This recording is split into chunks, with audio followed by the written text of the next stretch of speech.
செங்கல்பட்டு மாவட்டம் மதுராந்தகம் தொகுதி அதிமுக வேட்பாளர் மரகதம் குமரவேல் முதல் நாள் தேர்தல் பிரச்சாரத்தை தொடங்கிய நிலையில் அவருக்கு மாலை அணிவித்து ஆரத்தி எடுத்து உற்சாக வரவேற்பு அளிக்கப்பட்டது.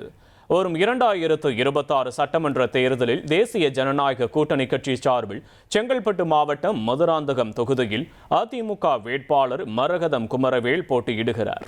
இந்நிலையில் முதல் நாள் பிரச்சாரத்தை தொடங்கிய அவர் மதுராந்தகம் சட்டமன்ற தொகுதிக்கு உட்பட்ட ஈசூர், புதூர், சகாயநகர், கே புதூர் ஆகிய கிராமங்களில் தேர்தல் பிரச்சாரத்தில் ஈடுபட்டார்.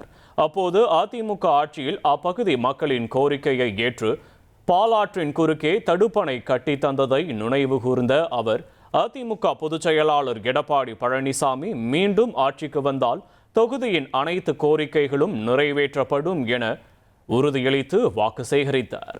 எதிர்கட்சியாக இருந்து என்னுடைய சட்டமன்ற நிதியிலிருந்து தொகுதி முழுவதும் ஒவ்வொரு ஊராட்சியிலும் நான் ஒவ்வொரு திட்டத்தை கொடுத்திருக்கின்றேன். இதே ஆளுங்கட்சியாக நான் வந்துவிட்டால் சட்டமன்ற உறுப்பினராக நிச்சயமாக இந்த பகுதிக்கு தேவையான பல்வேறு திட்டங்களை நிறைவேற்றி கொடுப்பேன் என்று இந்த நேரத்தில் வாக்குறுதி அளிக்கின்றேன்.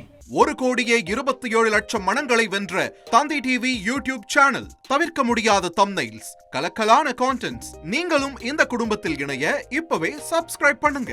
அசுரபலம் கொண்ட எங்கள் டிஜிட்டல் கரங்களில் உங்கள் விளம்பரங்களை சேர்க்க வாட்ஸ்அப் பண்ணுங்க. 8939888838. Email advtthanditv@dttv.in.